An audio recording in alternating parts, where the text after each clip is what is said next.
إن الحمد لله نحمده ونستعينه ونستغفره ونؤمن به ونتوكل عليه ونعوذ بالله من شرور أنفسنا ومن سيئات أعمالنا من يهد الله فلا مضل له ومن يضلل فلا هادي له وأشهد أن لا إله إلا الله وأشهد أن محمدا عبده ورسوله أما بعد فقد قال الله سبحانه وتعالى في كتابه العظيم فأعوذ بالله من الشيطان الرجيم بسم الله الرحمن الرحيم يا أيها الناس اتقوا ربكم الذي خلقكم من نفس واحدة وخلق منها زوجها وبث منهما رجالا كثيرا ونساء واتقوا الله الذي تساءلون به والأرحام إن الله كان عليكم رقيبا وفي الآية الأخرى يا أيها الذين آمنوا اتقوا الله حق تقاته ولا تموتن إلا وأنتم مسلمون எல்லா புகழும் ஏழு இறைவன் அல்லாஹ் ஒருவனுக்கே உரித்தாக்கி அவனுடைய சாந்தியும் சமாதானமும் நபிகள் நாயகம் ஸல்லல்லாஹு அலைஹி வஸல்லம் அவர்கள் மீதும் அன்னலாரின் குடும்பத்தார்கள் மீதும் அவர்களது வாழ்க்கை நெறியை பின்பற்றி வாழ்ந்து மறைந்த அவர்களது தோழர்கள் மீதும் அவர்களை தொடர்ந்து வந்த நல்லவர்கள் நம்மவர்கள் அனைவர் மீதும் உண்டாவதாக என்று பிரார்த்தித்து அல்லாஹ்வின் பெருமருளால் இந்த புனிதமிகு ரமலான் மாதத்தினுடைய இரண்டாவது ஜும்மாவை அடைந்தவர்களாக நாம் எல்லாம் இருக்கின்றோம். அல்லாஹ் சுப்ஹானஹு வ தஆலா இந்த ரமலானிலே நாம் எப்படி செயல்பட வேண்டும் என்கிற நோக்கத்தை ஏற்படுத்தியிருக்கிறானோ அந்த நோக்கத்திற்கு ஏற்றார் போல் செயல்படக்கூடிய தௌஃபீக்கினை அல்லாஹ் சுப்ஹானஹு வ தஆலா நாம் அனைவருக்கும் தந்தருள வேண்டும். அன்பார்ந்த பெரியவர்களே, சகோதர சகோதரிகளே, ரமலானுடைய ஒவ்வொரு இரவிலும் நடக்கக்கூடிய ஒரு அறிவிப்பை அல்லாஹ்வின் தூதர் ஸல்லல்லாஹு அலைஹி வஸல்லம் அவர்கள் நமக்கு அறிவித்து தருகிறார்கள். இது ரமலான் அல்லாத மற்ற மாதங்களில் நடப்பது கிடையாது. இது ரமலான் அல்லாத மற்ற இரவுகளில் நடப்பது கிடையாது. ரமலானுடைய ஒவ்வொரு இரவிலும் தான் நாம் ஒரு இஃப்தாரை முடிக்கிறோம் அப்படின்னா அடுத்த ரமலானுடைய நாளை நாம் துவங்குகிறோம் என்றால் அங்கே ஒரு அறிவிப்பு ஒன்று நடக்கிறது என்பதை நபிகள் நாயகம் ஸல்லல்லாஹு அலைஹி வஸல்லம் சொல்லியிருக்கிறார்கள். வயினாதி முனாதி குல்ல லைலா, ரமலானுடைய ஒவ்வொரு இரவிலும் அழைக்கக்கூடிய அழைப்பாளர் அழைத்து இப்படி சொல்கிறார், ஒரு நோம்பை முடிச்சிடறோம், இஃப்தார் செஞ்சிட்டோம் என்கிற சமயத்திலே இஃப்தார் செஞ்சிட்டோம், ஒரு நோம்பை முடிச்சிட்டோம் என்கிற மயக்கத்தில் இருக்க வேண்டிய நேரம் அல்ல இது. அடுத்த ரமலானுடைய நாளுக்காக நாம் மெனக்கெட தயாராக வேண்டும். அடுத்த ரமலானுடைய நாளில் இருக்கக்கூடிய நன்மைகளை பெறுவதற்காக நாம் முன்னோக்கி வர வேண்டும் என்ற தோரணையில் ஒவ்வொரு நாளின் இரவிலும் அழைக்கக்கூடிய அழைப்பாளர் அந்த வானவர் அழைத்து சொல்வாராம், யா பாகியல் கைர் அக்பில், நன்மையை செய்ய வேண்டும் என்று ஆசைப்படுபவர்களே செய்யுங்கள், நன்மையை செய்யணும் என்று ஆசைப்படுவதோடு நின்று கொள்ளாதீர்கள். வெறும் ஆசைப்படுவதனால அது நன்மை கிடைச்சிருமா? உண்மையிலேயே ஒருத்தர் செய்ய வேண்டும் என்று ஆசைப்படுவார் என்றால், நியத்து வைப்பார் என்றால், நியத்து வைத்து செய்ய முடியாத ஒரு சூழல் அவருக்கு உருவாகிவிடும் என்றால் அது வேற. அந்த நியத்திற்கு அந்த எண்ணத்திற்கு என்ன செய்வான்? அல்லாஹ் சுப்ஹானஹு வ தஆலா கூலி கொடுப்பான். அவன் அளவற்ற அருளாளன். ஆனால் வெறுமனே ஆசைப்படுவது, வெறுமனே எண்ணுவது, அதற்கான முயற்சியை எடுப்பதே கிடையாது. இந்த ரமலானிலாவது பலமுறை குர்ஆனை ஓதணும், இந்த ரமலானிலாவது இடைவிடாமல் இரவு தொழுகையில பங்கெடுக்கணும், இந்த ரமலானிலாவது நாம் திருப்திப்படக்கூடிய அளவிற்கு அல்லாஹ் நமக்கு கொடுத்த செல்வத்திலிருந்து தானதர்மங்கள் செய்யணும் என்று எண்ணுகிறார், நினைக்கிறார். ஆனால் அந்த எண்ணத்தோட நினைப்போட அவர் நின்று கொள்கிறார். மாணவர்கள் சொல்கிறார்கள், வெறுமனே எண்ணி நின்று கொள்ளக்கூடிய நாள் அல்ல இது. தவறு விட்டது என்றால் வெறும் இழந்து விடுவீங்க.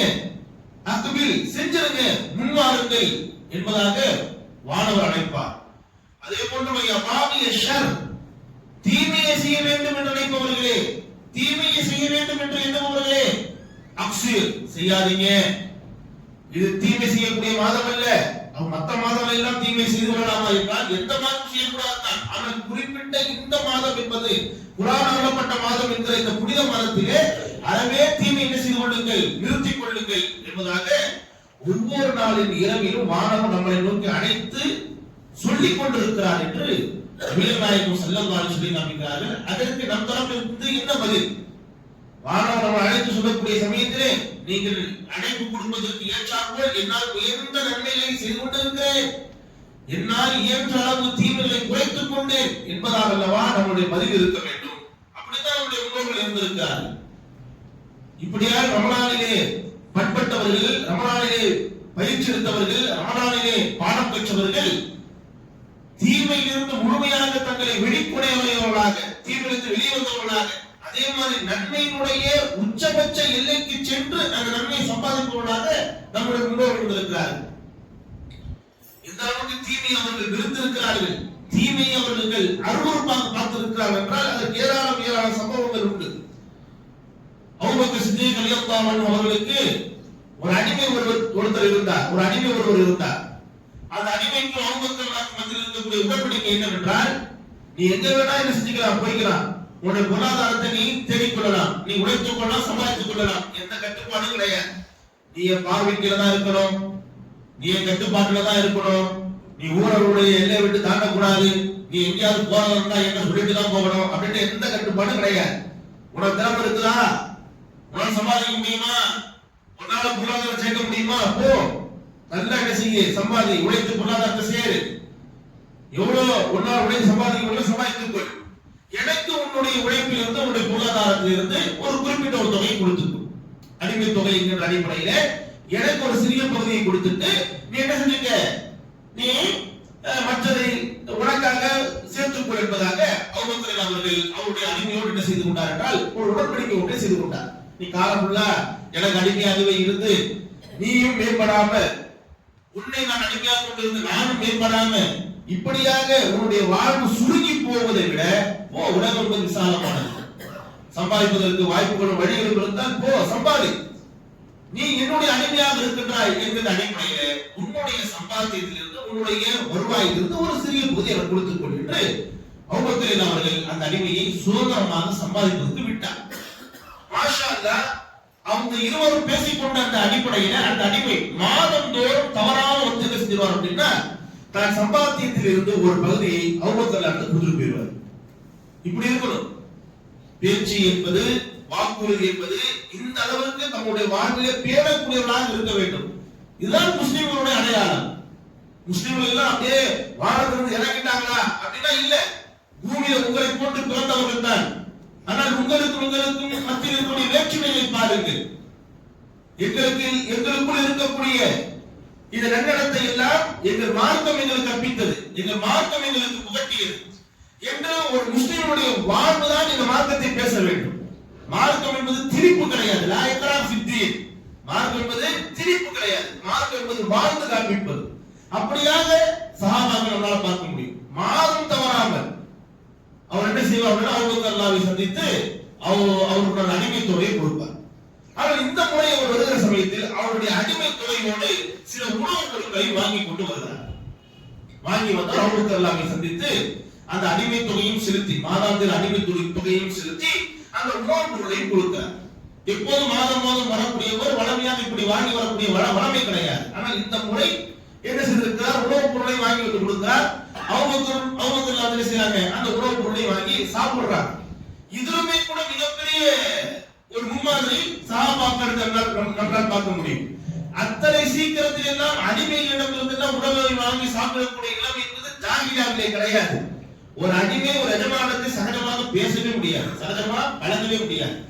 எஜமானர் தின்ன மிச்சத்தை வேண்டுமென்றால் அடிமை தின்னலாமே தவிர, அடிமை எஜமானருக்காக பிரத்யேகமாக வாங்கிட்டு வந்து கொடுத்தா கூட எஜமானன் அதை எடுத்து ஏவல் கூட பார்க்க மாட்டாங்க. அடிமை கொடுத்த சாப்பாடை சாப்பிடுறதா என்று அவர்கள் ஏவலமாக பார்க்கக்கூடிய ஒரு சூழல் இருக்கிறது. இஸ்லாம் எல்லாம் தவிடுபடியாக்கிச்சு. என்ன அடிமை என்ன எஜமானனால நீ சொர்க்கத்துக்கு போயிருவியா? நீ 10 அடிமையை வச்சிருக்கிறதுனால நீ சொர்க்கத்துக்கு போயிருவியா? அல்லது அவன் அடிமையா இருக்கிறாங்கிற காரணத்தினால அவன் நரகத்துக்கு போயிருவானா? இல்ல. அத்துகாக்கும் இன்ன அக்ரமக்கும் இன்தல்லாஹி அத்துகாக்கும். நாளை மறுமை நாளில் உங்களுடைய சொர்க்கவாசி யார் தெரியுமா? எஜமானன் அடிமை என்கிற வேறுபாட்டின் பாகுபாட்டின் அடிப்படையில் இல்ல, இறையச்சத்தின் அடிப்படையில் தான் நீங்கள் சொர்க்கவாசியிலும் நிர்ணயிக்கப்படுவீர்கள்.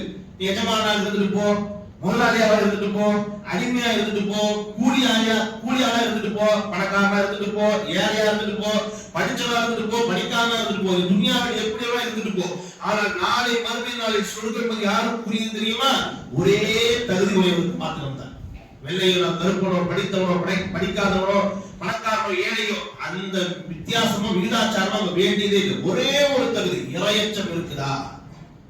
இறையச்சம் இருந்தால் சொர்க்கத்தில் இடம் இருக்கிறது. இறையச்சம் இல்லை என்றால் சொர்க்கத்தில் இடம் இல்லை. அது அப்படியாக இஸ்லாமிய மார்க்கம் இந்த ஒரு சமநிலையை, சகோதரத்துவத்தை, இறையச்சம் பார்வையை ஏற்படுத்தியிருந்த காரணத்தினால் அபூபக்கர் அவர்கள் அந்த அடிமை கொடுத்த அந்த உணவை வாங்கி அவருக்கு முன்னாடியே சாப்பிடுறாங்க. அவருக்கு முன்னாடியே நினைச்சாங்க சாப்பிடுறாங்க. சில பேர் என்ன செய்வாங்க, முன்னாடி விளம்பரத்துக்கு வாங்குற மாதிரி வாங்கிட்டு போனதுக்கு பிறகு பின்னாடி தூக்கி போட்டு போயிடுவாங்க. சில அரசியல்வாதிகள் இருக்கிறாங்களா இல்லையா? ஏழை வாழ் மக்கள் வாழக்கூடிய பகுதிகளுக்கு, சேரி பகுதிகளுக்கு போறாங்க அப்படின்னா அவங்க என் தலைவன் வந்துட்டான் அப்படின்ட்டு ரொம்ப பரிச்சை செய்வாங்க. அதை கொடுக்குறேன் இதை கொடுக்குறேன் செய்வாங்க, கொடுப்பாங்க. அதை அப்படியே போட்டோ எடுத்து பேப்பர்ல போட்டுப்பாங்க. ஆனா அதை வாங்கிட்டு பின்னாடி என்ன செய்வாங்க, 30 எழுதிட்டு போயிடுவாங்க. அப்படின்னா அபூபக்கர்லாம் அவருக்கு முன்னாடியே வாங்கி சாப்பிடுறாரு. சம்பவம் இது கிடையாது, இதுக்கு பிறகு நடக்கக்கூடியதான் சம்பவம். அப்போது இந்த அடிமை சொல்கிறார், அபூபக்கர் அவர்களே, இந்த முறை நான் உணவு கொண்டு வந்து உங்களுக்கு கொடுத்திருக்கிறேனே, இது எனக்கு எப்படி கிடைச்சது உங்களுக்கு தெரியுமா அப்படின்றார். அபூபக்கர் சொல்ற, எனக்கு தெரியாதுப்பா, நீ கொடுத்தா நான் சாப்பிடுறேன், அவ்வளவுதான். இது ஹலாலான உணவு, நான் சாப்பிடுறேன், அவ்வளவுதான் அப்படின்ட்டு சாப்பிட்டு இருக்காரு. அப்போ அடிமை சொல்கிறார், அபூபக்கர் அவர்களே, குன்து ஃபில் ஜாஹிலிய்யா தகஹல்து, ஜாஹிலியாவிலே நான் ஜோசியம் பார்ப்பவனாக இருந்தேன். ஜாஹிலியாவிலே நான் ஜோசியம் பார்ப்பவனாக இருந்தேன். என்னிடத்தில் ஒருத்தர் ஜோசியம் பார்த்தார். ஜோசியம் பார்த்ததற்கு பிறகு எனக்கு தர வேண்டிய கூலியை அவர் அந்த நேரத்தில் தன்னிடத்தில் இல்லை என்று சொல்லிவிட்டார். மீண்டும் ஒரு முறை நான் உங்களை பார்க்கிற சமயத்தில் கொடுக்கிறேன் அப்படின்னு சொன்னார். அன்னைக்கு போனவர இன்னைக்கு தான் உங்களுக்கு இந்த மாதாந்திர கூலியை கொடுப்பதற்கான வரும்போது சந்திச்ச உடனே அவருக்கு எனக்கு தர வேண்டிய கூலி கொடுக்க வேண்டும் என்ற ஞாபகம் வந்துருச்சு. உடனே என்ன பண்ணாரு, அவர் அந்த கூலியை கொடுத்தாரு. அந்த ஜோசியம் பார்த்து அந்த கூலியை தான் இந்த உணவை நான் வாங்கிட்டு வந்தேன் அப்படின்னு சொன்ன உடனேயே அந்த வார்த்தையை கூட முடிக்கல, அந்த வாசகத்தை கூட முடிக்கல. அவங்க என்ன பண்ணாரு, அவருடைய 4 விரலையும் அவருடைய தொண்டையில் செலுத்தி சாப்பிட்டு அத்தனை உணவு என்ன பண்ணாரு, கக்கிறார். தொண்டையில செலுத்தி அந்த உணவினுடைய எந்த பகுதியும் எந்த துகளும் இந்த உணவோடும் ரத்தத்தோடும் கலந்து விடக்கூடாது என்கிற அடிப்படையில அத்தனை என்ன பண்ணாரு, கக்கி வாந்தி எடுத்தார் என்பது செய்கிறது. அவங்களுடைய வாழ்வு மாத்திரம் இல்ல, எல்லா சஹாபாக்களுடைய வாழ்விலும் இந்த அளவு ஹராமை பார்த்து இருந்திருக்காங்க அப்படின்னா வெறுத்து ஒதுங்கி இருக்காரு. அருவருப்பு. அவ்வளவு நேரம் இனிமையா தெரிஞ்ச அந்த உணவு, அவ்வளவு நேரம் ஹலாலா தெரிஞ்ச அந்த உணவு, அது எப்போது ஹராமின் வழியில வந்தது என்று தெரிந்ததோ உடனே அதற்கு மேல விருப்பு, அருவருப்பு. இப்படியான அருவருப்பு நமக்கு இருக்கிறதா? இருக்கிறது. பன்றி இறைச்சி என்றால் அருவருப்பு, கேவலம், அசிங்கம். அப்படிப்பட்ட ஒரு கடை இருக்கக்கூடிய வழியில் கூட பாதையில் கூட செய்ய மாட்டோம், நம்ம செல்ல மாட்டோம். அந்த இறைச்சியை அறுத்து அவன் தொங்க விட்டு இருக்கிறான், அதை பார்த்தாலே நமக்கு கொமட்டும். ஹராம். மார்க்கத்தில் அல்லாஹ் சுப்ஹானஹு வ தஆலா பன்றி இறைச்சி ஹராம் என்று சொல்லி இருக்கிறான். ஆனால் அதுவே அந்த ஹராம் வட்டி ரூபத்தில் வரும் என்றால், பைனான்சிங் ரூபத்திலே வரும் என்றால், லோன் ரூபத்திலே வரும் என்றால், மோசடியான வியாபாரத்தின் வழியாக வரும் என்றால், போர்ஜரியான வியாபாரத்தின் வழியாக வரும் என்றால் இனிக்கும். அந்த பன்றி இறைச்சியை பார்த்தால் குமட்டுகிறது, அருவருப்பு ஏற்படுகிறது, அசிங்கம் ஏற்படுகிறது. அதிலே நான் வியாபாரத்தில் மோசடி செய்கிறேன், பொய் சொல்லி வியாபாரம் செய்கிறேன், எனக்கு லாபகரமாக லாபம் வருகிறது என்றால் எனக்கு இனிக்கிறது. அதற்கு நான் வைத்திருக்கக்கூடிய பெயர் பிசினஸ் எதிக்ஸ், அதற்கு நான் வைத்திருக்கக்கூடிய பெயர் பிசினஸ் டேலண்ட். அதாவது இவருக்கு நமக்கு தான் சம்பாதிக்க தெரியும், நமக்கு தான் வியாபாரம் செய்ய தெரியும் என்று நாம் என்ன செய்யலாம், ஷைத்தான் நமக்கு அந்த வார்த்தையில அலங்கரித்து கொடுத்திருக்கிறான். அதை மாத்திரம் ஹராமாக பார்க்கக்கூடிய பலம் இருக்கு. மற்ற என்ன செய்யறதுல ஹராமா தெரியறது கிடையாது. எப்படியாவது பொருள் சேர்த்தால் போதும், பொருள் வாங்கினால் போதும், பொருளை அனுபவித்தால் போதும். 10,000 ரூபாய் கொடுத்தா ஐபோனு, 1,00,000 ரூபாய் கொடுத்தா வீட்டை கட்ட ஸ்டார்ட் பண்ணிடலாம். எப்படியா வெறுங்கையில எப்படியா நீ முடம் போடுவ?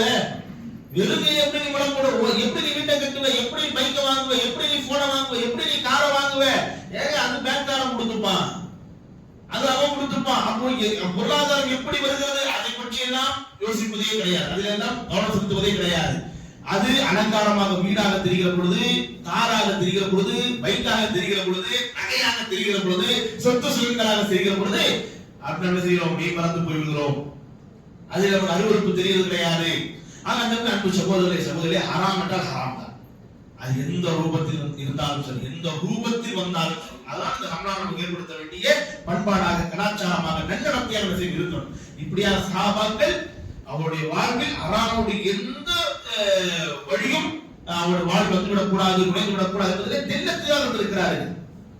ஏன் ஹராம் ஒருவர் உண்ணுவார் என்றால், ஹராமை பொருட்படுத்தாமல் இருப்பார் என்றால் அவர் நிலைமை என்ன? அவருடைய மார்க்கத்தை படிச்சு புரிதலும் இல்லை, அக்கீதாவை படிச்சு புரிதலும் இல்லை, தௌஹீத் தெரிஞ்சு புரிதலும் இல்லை. ஒரு காலத்துல நம்ம பயந்தோம், ஆஹா கபர் வழிபாட்டுல இருக்கிறாங்களே, ஆஹா குராஃபாத்ல இருக்கிறாங்களே, ஆஹா பிதஅத்ல இருக்கிறாங்களே, இவங்க எல்லாம் ஷிர்க்ல இருந்து, குஃப்ர்ல இருந்து நம்ம தௌஹீத் பக்கம் மீட்டெடுக்கணுமே, குர்ஆன் சுன்னா பக்கம் மீட்டெடுக்கணுமே என்கிற ஒரு கவலை இருந்துச்சு. மாஷா அல்லாஹ், இன்னைக்கு ஓரளவுக்கு மக்கள் பண்பட்டவர்களாக, மார்க்கத்தை புரிந்தவர்களோடு இருப்பவர்களாக இருக்கிறார்கள்.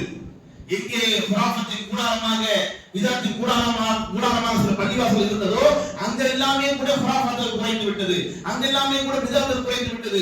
ஆனால் இன்று பெரிதும் நாம் பயப்பட வேண்டியது என்னவென்றால் உலக மோகம், உலக ஆசை. அதனால் அவருடைய கண்கள் மறைந்து அவர்கள் ஹராமிலே வீழ்ந்து வருவதை நம்மால் பார்க்க முடிகிறது.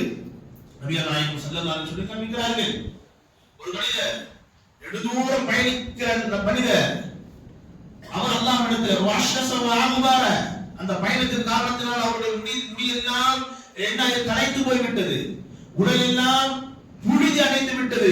இப்படியான தருணத்திலே அவர் அல்லாஹ்விடத்திலே கையேந்துகிறார்.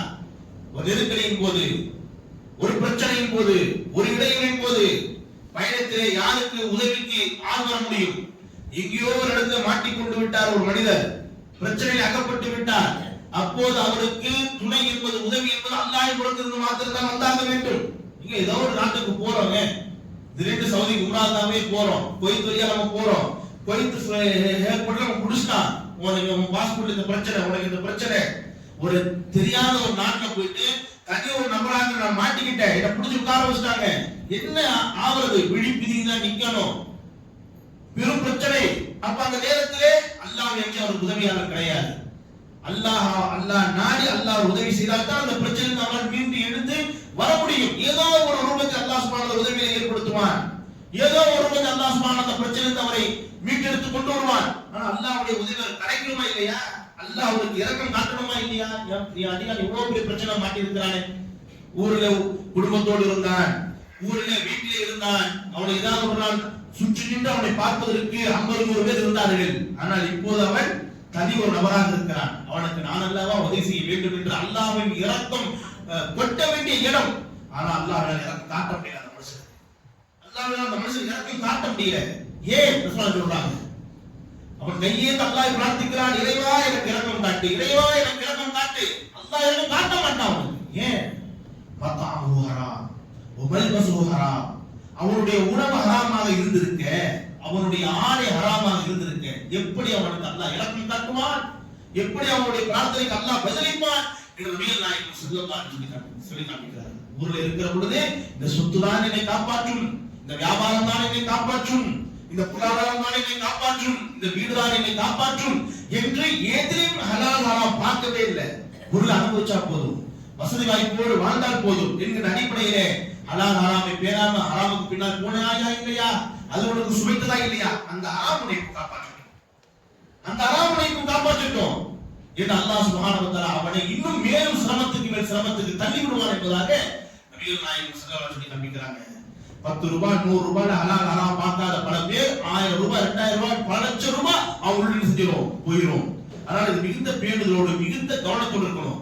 இல்ல சில பேருக்கு பாதிப்பே இல்ல, இவங்க எல்லாம் பயந்து இப்படிதான் பேசுவாங்க, ஹராம்ல போறவங்க எல்லாம் பெரும் பிரச்சனைக்கு ஆளாயிருவாங்க அப்படிலாம் இல்ல. ஹராம்ல வாழ்றவன், ஹராம்ல சம்பாதிக்கிறவன் நல்லா தான் இருக்கிறான். ஒரு வீடு 2 வீடு ஆரம்பிச்சவன் நீ 7 8 வீடு வச்சிருக்கான், ஒரு கடை 2 கடை வச்சவன் நீ 8 10 கடை வச்சிருக்கான். அப்படிப்பட்டவனை அல்லாஹ் சுப்ஹானஹு வ தஆலா தண்ணி தொளிச்சு விட்டுட்டான். யஅமஹூன், அவர்கள் ஹராமிலே புரள்வதற்காக நாளை மறுமை நாளில் அவங்களை நல்லா போட்டு தண்டிப்பதற்கு காரணம் வேண்டுமா இல்லையா? ஏன் இந்த அடியான் இவ்வளவு தண்டிக்கப்படுறான், இவ்வளவு வேலை செய்யப்படுறான் அப்படின்ட்டு அவனுக்கு எதிராக நாளை மறுமை நாளில் ஆதாரம் வேண்டுமா இல்லையா? அதற்காக ஹராம் அப்படியே புரள விடுவான், அப்படியே சுகமா இருக்கும், அப்படியே சுகங்களை கொட்டுவான், அப்படியே அவனுக்கு இந்த உலகத்துடைய பொருளாதாரங்களை அப்படியே திறந்து விடுவான். அவன் நினைப்பான், நம்முடைய திறமையினால தான் நமக்கு கிடைக்குதுப்பா, நம்மளுடைய எக்ஸ்பீரியன்ஸ் நமக்கு கிடைக்கிறது, நம்முடைய அனுபவத்தினால், நம்முடைய ஆற்றலினால், நம்முடைய திறமையினால் கிடைக்கிறது. அதெல்லாம் ஒண்ணு கிடையாது, இந்த ஒரு மண்ணு கிடையாது. அல்லாஹ் உன்னை இந்த உலகத்தினுடைய பொருளாதாரத்திலே மூழ்கடிக்க வேண்டும் என்று விரும்பி விட்டான், ஹராமிலே உன்னை மூழ்கடிக்க வேண்டும் என்று விரும்பி விட்டான்.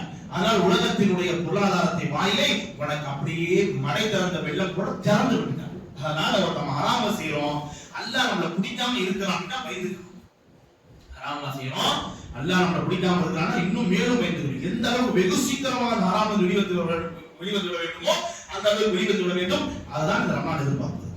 அதான் இந்த ரமலான் எதிர்பார்ப்பு. ஹராமின் வாடை கூட நம்முடைய வாழ்வில் இருந்து விடக்கூடாது. நான் சுவாசிக்கிற காற்றில் ஹராம் கலந்து விடக்கூடாது. நான் சென்று கொண்டிருக்கக்கூடிய வாகனம் ஹராம் என்றால் அறிந்து சுவாசித்துக் கொண்டிருக்கக்கூடிய காற்று ஹராம் கலந்த காற்று. நான் ஹராமான முறையில் பொருளிட்டுகிறேன் என்றால் அதனால் நான் சாப்பிடக்கூடிய உணவு ஹராம் கலந்த உணவு. வெளியில் விடுக்கிற ஆடை என்று வருகிறேன், நான் ஹராமாக சம்பாதித்த பொருளாதாரத்தை வாங்கி போட்டிருக்கக்கூடிய ஆடை என்றால் ஹராமான ஆடையை நான் அணிந்திருக்கிறேன். எல்லாமே என்னை சுற்றி இருக்கக்கூடிய நான் அணிகிற ஆடை ஹராம், உண்ணுகிற உணவு ஹராம், இருக்கும் இடம் ஹராம், வசிக்கும் இடம் ஹராம், பயணிக்கும் வாகனம் ஹராம், எல்லாம் ஹராம் ஹராம் என்றால் அன்பு சகோதரி சகோதரிகளே வெகு சீக்கிரமாக நம்ம வெளியே வர வேண்டும். அதான் இந்த ரமலான் நம்மிடம் எதிர்பார்க்கக்கூடிய மிக உன்னதமான விஷயம். ஆக இப்படியாக ஹராம் என்ற அத்தனை வாயிலிருந்து வெளியே வர வேண்டும். அக்ஸிர் வானவர் சொல்றார், தீமையை குறைத்துக் கொள்ளுங்கள், பாவத்தை குறைத்துக் கொள்ளுங்கள் என்று வானவர் சொல்றார். அதே போன்று நன்மையை செய்பவர்களே அக்குபில் முந்துங்கள். நன்மை விஷயத்துல மாத்திரம் அப்படியே ஆமை போல என்ன செய்யறோம் செல்லக்கூடிய ஒரு சூழல் இருக்கிறது. மெதுவா ரொம்ப ஸ்லோவா நத்தை போன்ற ஆமை போன்று என்று சொல்வதை விட நத்தை போன்று என்கின்ற அளவிற்கு ரொம்ப மெதுவான நன்மையான விஷயத்திலே செல்லக்கூடிய ஒரு சூழல் இருக்கிறது. ரமலானுடைய ஆரம்ப நாட்கள் பள்ளி வாசல்கள் எல்லாம் மாஷா அல்லாஹ் நிரம்பக்கூடிய சூழலில் இருக்கிறது. அப்படியே பாருங்க, ஒரு வாரம் போட்டோம் அப்படியே குறைய ஆரம்பிக்கும், இன்னொரு 15 நாள் போட்டோம் இன்னும் குறையக்கூடிய ஒரு சூழல். மாதந்தா அப்போ நன்மையான விஷயங்கள் எப்படி இருக்கிறோம் அப்படின்னா கொஞ்சம் ஆர்வப்படுறோம், ஒரு 2 அடி 4 அடி கொஞ்சம் வேகமா போனோம் அப்படின்னா அப்படியே ரிவர்ஸ் கியரை போட்டு 8 அடி 10 அடி பேக்ல போற மாதிரி உடனடியாகவே நன்மையில் இருந்து பின்வாங்கக்கூடிய ஒரு சூழ்நிலை செய்து உருவாகிறது. வானவர் சொல்றார், நன்மை ஒவ்வொரு நாளும் முந்துங்கள், நன்மையில் ஒவ்வொரு நாள் அழைப்பு வந்து கொண்டே இருக்கு, நன்மை முந்துங்கள் என்று ஒவ்வொரு நாளும் வாரம் அழைத்துக் கொண்டார். நன்மையில் முந்தப்பொருளாக இருக்க வேண்டும். எப்படி ஒவ்வொரு சாமாக்கள் நன்மையில் முந்தப்பொருளாக இருக்கிறார்கள். சின்னது பெருசெல்லாம் அவங்களுக்கு தெரியாது, சின்னது பெருசெல்லாம் அவங்களுக்கு தெரியாது. அவங்களுக்கு நன்மையான காரியமா, அல்லாஹ் விரும்பக்கூடிய ஒரு காரியமா, அப்படி என்றால் அதை செய்பவதில் நான் முதலாவது நபராக இருக்க வேண்டும். அதான் அவங்களுக்கு தெரிஞ்சிருக்கான். ஏன்னா நாம எல்லாம் இன்னைக்கு என்ன செஞ்சிருக்கிறோம் அப்படின்னா ஒரு ஏற்றத்தாழ்வு ஏற்படுத்தி வச்சிருக்கிறோம். பெரிய விஷயமா இருந்தா நம்மளுக்கு தெரியுவாங்க பாய், பெரிய விஷயம் அப்படின்னா நம்ம செஞ்சா அது ஒரு அர்த்தம் இருக்குது. சின்ன சின்ன விஷயங்களை லோக்கலே முடிச்சிருக்கேன் அப்படின்ற மாதிரி என்ன செய்யுது அப்படின்னா இருக்குது. சின்னதோ பெரியதோ நன்மைக்குண்டான காரியம் என்றால் அங்கே நான் முதலாவதாக இருக்க வேண்டும் என்பதுதான் சஹாபாக்களுடைய உணர்வுகளாக இருக்கிறது. அதற்கு ஒரு எடுத்துக்காட்டு சொல்ல வேண்டும் என்றால் அப்துல்லாஹ் பின் மஸ்ஊத் ரலியல்லாஹு அன்ஹு குறித்து நபிகள் நாயகம் ஸல்லல்லாஹு அலைஹி வஸல்லம் ஒரு முன்னறிவிப்புன்றதை விட ஒரு சிறப்பு அறிவிப்பு ஒன்று செய்கிறார். அது என்ன சிறப்பு அறிவிப்பு அப்படின்னா ரசூலுல்லாஹி ஸல்லல்லாஹு அலைஹி வஸல்லம் சஹாபாக்களிட்ட ஒரு அறிவிப்பு ஒன்று செய்கிறார். யாரை குறித்து என்றால் அப்துல்லாஹ் பின் மஸ்ஊத் ரலியல்லாஹு அன்ஹு அவர்களை குறித்து தான் செய்கிறார். ஆனா அந்த அப்துல்லாஹ் பின் மஸ்ஊத் அவர்கள் அந்த சபையில இல்ல.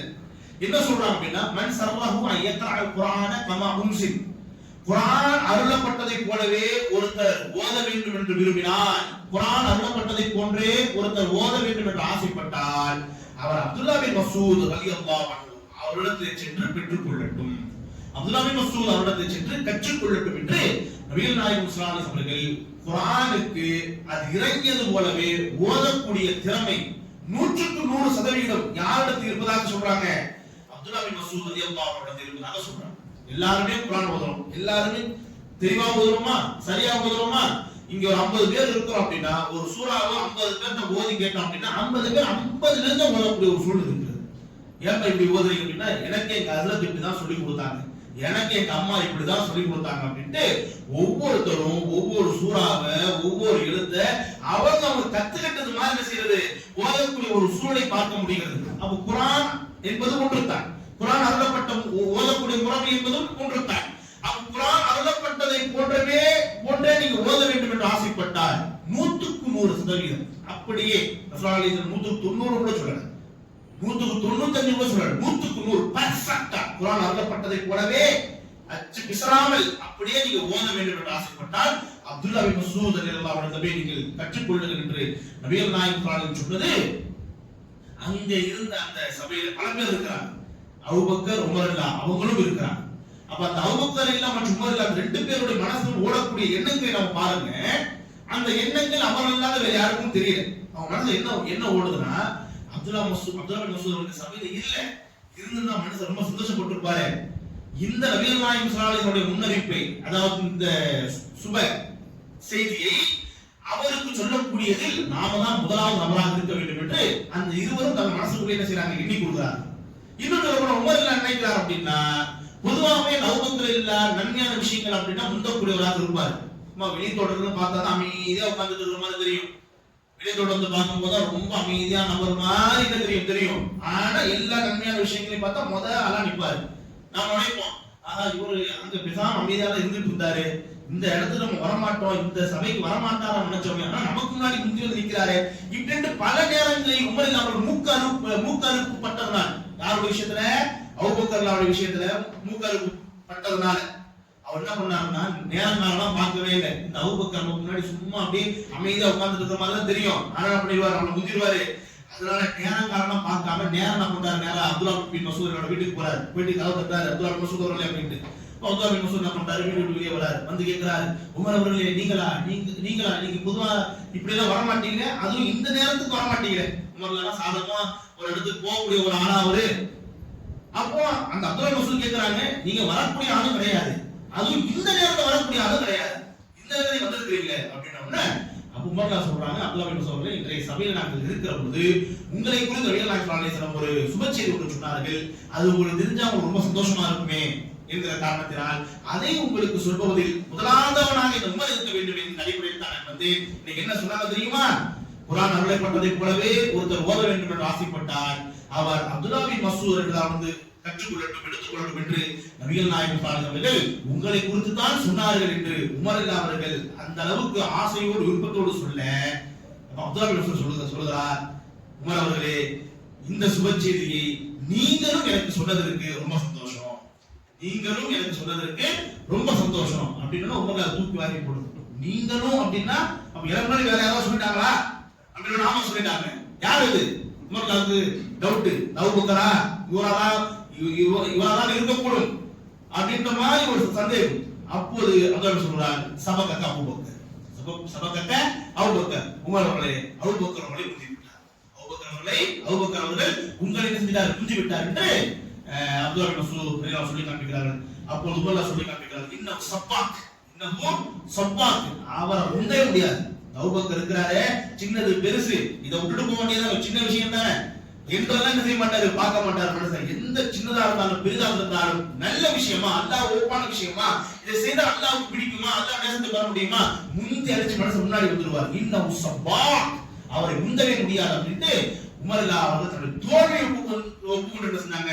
அந்த இடத்துல போனாங்க. இப்படியாக நன்மையான விஷயங்கள் இந்த அளவுக்கு முந்தி அடிச்சிருக்கிறாங்க அப்படின்னா நாம கியாமுல் லைல் என்பதுதான் சாதாரண ஒரு இபாதத்தா, ஒரு அமலா, ஜும்மா என்பதுதான் சாதாரண ஒரு இபாதத்தா, ஒரு அமலா, சதகா என்பதுதான் சாதாரண இபாதத் அமலா, அதெல்லாம் நம்ம எவ்வளவு முன்னெடுக்கிறோம்.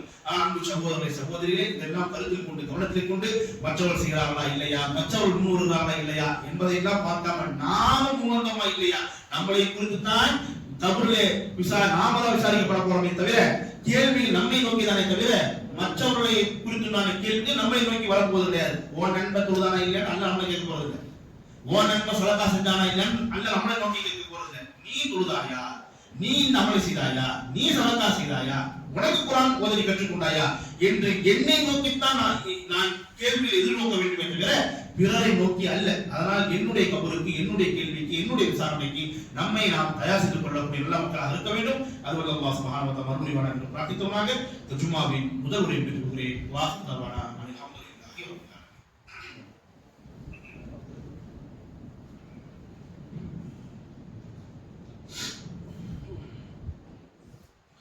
அல்ஹம்துலில்லாஹி ரப்பில் ஆலமீன் வஸ்ஸலாத்து வஸ்ஸலாமு அலா ரசூலில் நபி அம்மா பஅத். கண்ணியத்துக்குரிய பெரியவர்களே, சகோதரர்களே, இந்த வார ஜும்ஆவின் முறையில் நன்மையை அதிகப்படுத்துவோம், தீமையை முடிந்த அளவுக்கு அறவே குறைத்துக் கொள்வோம் என்கின்ற அடிப்படையில் சில செய்திகளை நாம் பார்த்தோம். நன்மையான விஷயங்களை பொறுத்தவரையில் நமக்குள்ளேயே நாம் என்ன செய்து கொள்ளக்கூடாது என்றால் ஒரு சமாதானத்தை ஏற்படுத்திக் கொள்ளக்கூடாது. நாம் திருப்திகரமாக ஓரளவுக்கு இபா செய்து விட்டோம், திருப்திகரமாக ஓரளவுக்கு அமல் செய்து விட்டோம், இது போதுமானது என்று நாம் முடிவு செய்து கொள்ளக்கூடாது. ஏனென்றால் நாளை வறுமை நாளிலே நபிகள் நாயகம் ஸல்லல்லாஹு அலைஹி வஸல்லம் சொல்லி காண்பிக்கிறார்கள், ஒருவர் அவருடைய நன்மையின் விளைவால் சொர்க்கத்தின் பக்கம் நெருங்கிக் கொண்டே இருப்பார். எந்த அளவுக்கு என்றால் அவருக்கும் சொர்க்கத்துக்கு மத்தியில ஒரு முழம் தான் இருக்கும். அவருக்கும் சொர்க்கத்துக்கு மத்தியில ஒரு முழம் தான் இருக்கும். அடுத்த ஒரு அடி எடுத்து வைத்தால் சொர்க்கம் நன்மை தீர்ந்து போய்விடும். அடுத்த ஒரு அடி எடுத்து வைத்தால் சொர்க்கம் அவருடைய நன்மை செஞ்சிருவான் தீர்ந்து போய்விடும். அப்போ எவ்வளவு பெரிய அபாக்கியமான ஒரு சூழ்நிலை அவர் உருவாகிடும். ஒரு நன்மை செஞ்சிருந்தா முடிஞ்சு போச்சு. ஒரு மார்க்கை பற்றி சில பேர் சொல்லுவாங்க, அந்த ஓட்டம் வந்து இந்த ஓடக்கூடியமோ ஒரு ஃபிராக்சர் ஆஃப் செகண்ட்ல பூஜை சொல்லுவாங்களே, அது மாதிரி நம்முடைய வாழ்வில் தவறவிடக்கூடிய ஏதாவது ஒரு நன்மையுடைய பாதிப்பு நாளை வறுமை நாள் என்ன செஞ்சிடும் நமக்கு தெரிய வரும். அதனால் எந்த நன்மை வழியில் விடக்கூடாது. ஒரு சம்பவத்தை நான் ஞாபகப்படுத்துகிறேன். தபூக் யுத்தம், அதாவது நபிகள் நாயகம் அவர்கள் ரோமர்களுக்கு எதிராக நடத்தக்கூடிய முதல் யுத்தம், அது மிகப்பெரிய ஒரு அதிர்வலையை மதீனாவில் ஏற்படுத்திருச்சு. ஏன்னா அத்தனை காலம் மக்காவாசியோட தான் நபிகள் நாயகம் சண்டையிட்டுக் கொண்டிருந்தார்கள். சரிங்களா? மதீனாவில் விட்டு இருக்கக்கூடிய இன்னும் அரேபிய கோத்திரத்தோடு தான் போரிட்டுக் கொண்டிருந்தார்கள். முதல் முறையாக ரோமர்களுக்கு எதிரான ஒரு பிரகடனத்தை, ஒரு போர்ஸை நான் அனுப்ப போறேன், ஒரு படையை நான் அனுப்ப போறேன் என்கிற நபிகள் நாயகம் அந்த அறிவிப்பு ஒட்டுமொத்தவர்களுடைய அடிமைத்து கலங்கடிச்சிருச்சு. சாதாரண விஷயமா இல்ல ரோமர்களை எதிர்ப்பதற்கு. ஆனா ரசூலுல்லாஹ் அறிவிப்பு செஞ்சிட்டாங்க. நான் முடிவு பண்ணிட்டேன் ரோமர்களை எதிர்க்க வேண்டும் என்பதற்காக. சர்வசாதாரண எதிர்க்க முடியாது, அது எனக்கு தெரியும். இந்த படையை தயார் செய்வதற்கு மிகப்பெரிய பொருளாதாரம் தேவைப்படுகிறது, அது உண்மைதான். இந்த பொருளாதாரத்தை வெளியில தான் கொண்டு வர முடியாது, என் தோழர்கள் நீங்க தான் கொடுக்கணும். என் தோழர்களே நீங்கள் தான் கொடுக்கணும். மன் ஜஹஸ ஜைஷன் ஃபலஹுல் ஜன்னா. ரசூலுல்லாஹ் அடிச்சாங்க ஒரு அறிவிப்பு. இந்த படையை தயார் செய்வதற்கு சொர்க்கம் நிச்சயம் என்று நான் உத்தரவாதம் அளிக்கிறேன். இந்த படையை தயார் செய்வதற்கு சொர்க்கம் உத்தரவாதம் என்று நான் உத்தரவாதம் அளிக்கிறேன் என்று நபிகள் நாயகம் செஞ்ச அந்த அறிவிப்பு ஒட்டுமொத்த சஹாபாக்கள் செஞ்சாங்க. அவருடைய பொருளாதாரத்தை கொண்டு வந்து குமிச்சாங்க. அதிலிருந்து இந்த அபூபக்கர் உமர் என்ன பண்ணாங்க, போட்டி போட்டாங்க. அந்த சம்பவம் தெரிஞ்சிருந்தாங்க. இந்த முறையாக அபூபக்கரை முந்தி விட வேண்டும் என்று உமர்லாம் சொத்து பாதி கொண்டு வந்து கொடுப்பாரு. இந்த முறை அபூபக்கர் ஜெயிச்சிட்டோம்டா அப்படின்ட்டு மனப்பால் குளிச்சு கொண்டிருக்கிறார். அப்போ நபிகள் நாயகம் அவர்கள் உமர்லாம் கேட்கிறாங்க, அபூபக்கரை நீங்க என்னத்தை கொண்டு வந்தீங்க அப்படின்ட்டு. அபூபக்கர் சொல்றாங்க, அல்லாஹ்விடவர்களே நான் என் சொத்து முழுவதையும் கொண்டு வந்துட்டேன், என் சொத்து முழுவதையும் கொண்டு வந்து விட்டேன். உமர் நினைக்கிறார், அபூபக்கருக்கு எதிராக நான் மனப்பால் மட்டும் தான் குடிக்க முடியும், ஒருபோதும் என்ன செய்ய முடியாது, அவரை தோற்கடிக்கவே முடியாது என்ற நிலைக்கு என்ன செஞ்சாரு, உமர் தள்ளப்பட்டாரு. அப்ப அந்த நேரத்துல நபிகள் நாயகத்துடைய மகனார் உஸ்மான் பின் அஃபான் ரலியல்லாஹு அன்ஹு, மூன்றாவது கலீஃபா, 100 ஒட்டகம் நிறைய வியாபார பொருட்களோடு கொண்டு வந்து செய்றாரு, கொடுக்கிறார். 100 ஒட்டகம் நிறைய வியாபார பொருட்களோடு கொண்டு வந்து கொடுக்கிறார். எவ்வளவு பெரிய ஒரு பொருளாதாரத்துக்கு ஈடானது அந்த தர்மம், அந்த உதவி. ஆனால் நபிகள் நாயகம் ஸல்லல்லாஹு அலைஹி வஸல்லம் உஸ்மான் பத்தாதுன்றாங்க. 100 ஒட்டகம் நிறைய வியாபார பொருட்களோடு கொண்டு வந்து கொடுக்கிறாரு. நபிகள் நாயகம் ஸல்லல்லாஹு அலைஹி வஸல்லம் உஸ்மான் அல்லாஹ் மீது இருக்கக்கூடிய தனிப்பட்ட உரிமையின் விளைவாக சொல்கிறார்கள், உஸ்மான் பத்தாது.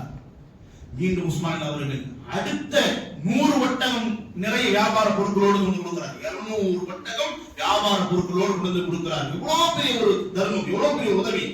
மீண்டும் நபிகள் நாயகம் சொல்றாங்க, உஸ்மான் பத்தாது, உஸ்மானே பத்தாது. லிமிட்டேஷனே ஏற்படுத்த முடியாது. லிமிட்டேஷனே இவ்வளவு செஞ்சா போதும் அப்படின்னு லிமிட்டேஷனே ஏற்படுத்த முடியாது. நபிகள் நாயகம் சொல்றாங்க, உஸ்மான்ல செய்றாங்க. பத்தாதுன்னு சொன்ன உடனே மீண்டும் 3வது முறை உஸ்மான்ல செய்றாங்க. 3வது 100 ஒட்டகம் நிறைய வியாபார பொருட்களை கொண்டு கொடுத்து மொத்தம் வந்து அப்படியே கொடுத்தாங்க. இனி ஒன்றும் கிடையாது, இனி ஃப்ரெஷ்ஷா அவங்க பிசினஸ் தொடங்கினாதான் உண்டு, அவங்க ஃப்ரெஷ்ஷா அவங்க வியாபாரத்தை தொடங்கினாதான் உண்டு என்கிற அடிப்படையில அவங்களுடைய ஒட்டுமொத்த 300 ஒட்டகத்தையும் அவருடைய வியாபார பொருட்கள் அத்தனையும் கொண்டு வந்து நான் கொடுத்துட்டாங்க. உடனே நபிகள் நாயகம் இது போன்ற மிம்பர்ல ஏறி சொல்றாங்க, உஸ்மானை பொறுத்த மட்டும் மா வர்ற உஸ்மான் வ மா அமில பஅதா. உஸ்மான் இதற்கு பிறகு எது செய்தாலும் அது அவருக்கு தீங்காகாது. உஸ்மான் இதற்கு பிறகு அவர் எது செய்தாலும் அவருக்கு அது என்ன ஆகாது, தீமையாகவோ பாவமாகவோ குற்றமாகவோ ஆகாது. அவர் நாளைக்கு மறுமைக்கு தேவையான நன்மையை செய்து முடித்து விட்டார் என்பதாக நபிகள் நாயகம் பெரிதொரு அறிவிப்பு. இந்த அளவு பெரும் பெரும் பொருளாதாரத்தை கொடுத்து பெரும் பெரும் சேவையை தியாகத்தை செய்தால் அந்த சொர்க்கத்தை பெற முயற்சித்திருக்கிறார்கள். அவர்களுக்கு முன்னால் நாம் எங்கே இருக்கிறோம் என்று யோசித்து பார்த்து நன்மையில் ஆர்வப்படக்கூடியவர்களாக, தீமை குறைத்துக் கொள்ளக்கூடியவர்களாக நாம் இருக்க வேண்டும். அதுபோல அல்லாஹ் சுப்ஹானஹு வ தஆலா மறுபடியும் என்று பிரார்த்தித்து நான் இந்த இரண்டாம் முறையை நிறைவு செய்கிறேன். அகூலு கௌலி ஹாதா வஸ்தக்ஃபிரு லி வ லக்கும் இன்னஹு தவ்வாபுர் ரஹீம். வ ஆகிரு தஅவானா அல்ஹம்துலில்லாஹி.